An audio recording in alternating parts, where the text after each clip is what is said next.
बिस्मिल्लाहिर्रहमानिर्रहीम। अस्सलामु अलैकुम वरहमतुल्लाहि वबरकातुहु। वो इस्तग़फ़ार जो रसूलुल्लाह सल्लल्लाहु अलैहि व आलिहि वसल्लम को बहुत पसंद थे। दिन में बार बार ये इस्तग़फ़ार पढ़ें। तो शुरू करते हैं। बिस्मिल्लाहिर्रहमानिर्रहीम। रब्बिग़फ़िर वरहम व अंता खैरुर राहिमीन।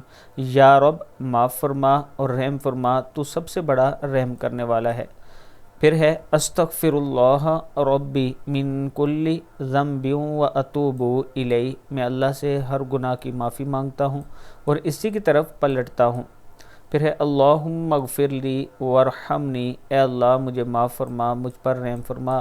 अल्लाहुम्मा इन्नका अफ़ुव्वुन तुहिब्बुल अफ़्व फ़अफ़ु अन्नी। ए अल्लाह बेशक तू माफ़ करने वाला माफ़ी को पसंद करता है, इसलिए मुझे माफ़ फरमा। अल्लाह ताला हम सब को बार बार ये दुआएं पढ़ने की तौफ़ीक़ अता फ़रमाए। वीडियो को आप दोस्तों ने आगे ज़रूर शेयर करना है।